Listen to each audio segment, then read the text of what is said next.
All right, Gabby Velez 00. How do your ideas look when they're not born yet? I mean, what is the beginning of the creative process like? Fascinating. I'd love to hear what you have to say about that, Peter. Well, I was mentioning before that you know, the world inside your mind, where images start is,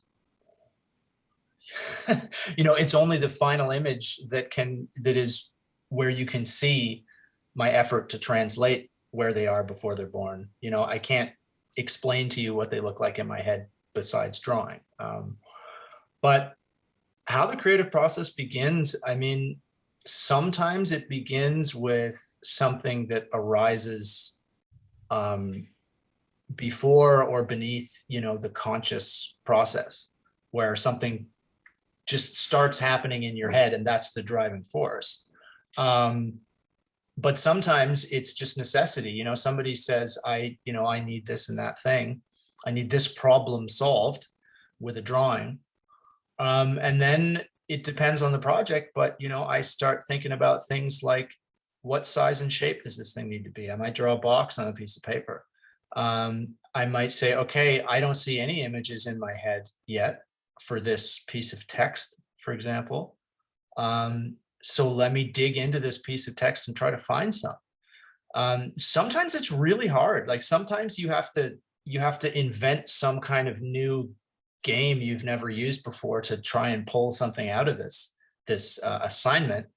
But usually you can just read attentively and watch for the things that start to spark something visual in you. Sometimes you can do it with sort of word association, coming up with metaphors for things. It really depends on the assignment, but it's always rough to start with.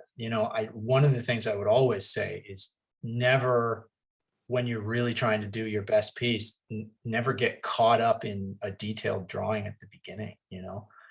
Eliminate a lot of possibilities early on, draw quickly. Usually I'd say draw small, concentrate on shapes and concepts to begin with, and don't get into like drawing hairs on people's Mm. nose or whatever. Like just, and order things properly. So from large scale to small scale, from rough to detail, um, Yeah, eliminating things I as you go. I feel like the process, whether it's a movie or a piece of art, it's rare that I have it absolutely perfect in my head. It's happened. I've had images pop into my head fully formed, and Yeah, I've been fighting to get it yeah, to it. More often, it's like a Polaroid developing, and like maybe to yeah. speak to a movie, because everything you said brought it in particular applies even to a movie. I might start with even listening to music that makes me feel the way I want the movie to feel, like it's like Right. tone, and Mhm. then characters start to form. And once I kind of get, for me, once I get the characters down and I kind of know who they are, the next thing I'm looking for is kind of mythic moments, like moments that feel like Yes. like a myth, like something that encapsulates what I want the movie to be about. And then yeah, all those word games. I mean, for Wolfwalkers, Ross and I wrote a list of things we loved and things we hated, and kind of connected them up because someone had told us that that's a good way to find some conflict. Like a lot of that stuff. Yep. But the broad strokes, I think, is like an inspiration board, whether it's on Pinterest or on paper, and cutting things out, and music. That's really where I start, and then Mhm.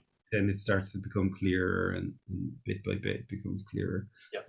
Character is really important for me. Usually, I find the character before even the whole plot. I kind of know who the characters are, and then I have to figure out the journey, usually with a collaborator or a writer.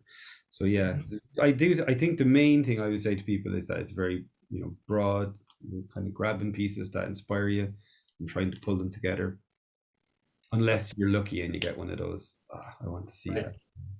that. I like that you mentioned the conflict thing, because that's something that comes up when you hear writers talk. I mean, I'm not much of a writer myself, but you hear it a lot, that stories are essentially driven by, for Something. lack of a more precise word in every case, a conflict, some kind of a tension, some kind of an opposition. And the same is true of illustration. When you're talking about commercial illustration, even editorial stuff, there's always some kind of an interaction or a conflict or a tension, an opposition. Um, Otherwise, there's no story and it's not interesting because nothing is happening. And you do need to identify what that is before you start trying to make an image about it. And I think that's probably one of the things that a lot of young artists who are just finding their feet haven't understood yet. You see a lot of people like just drawing a character.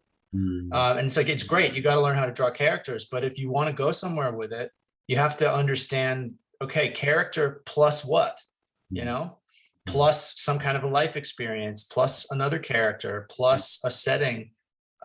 You've got to have something for it to act against. Otherwise, it Yeah. doesn't it Yeah. doesn't do anything. Yeah, that's a good point. And that's usually the core of it. You know you're onto something when you've got some kind of contrast or conflict.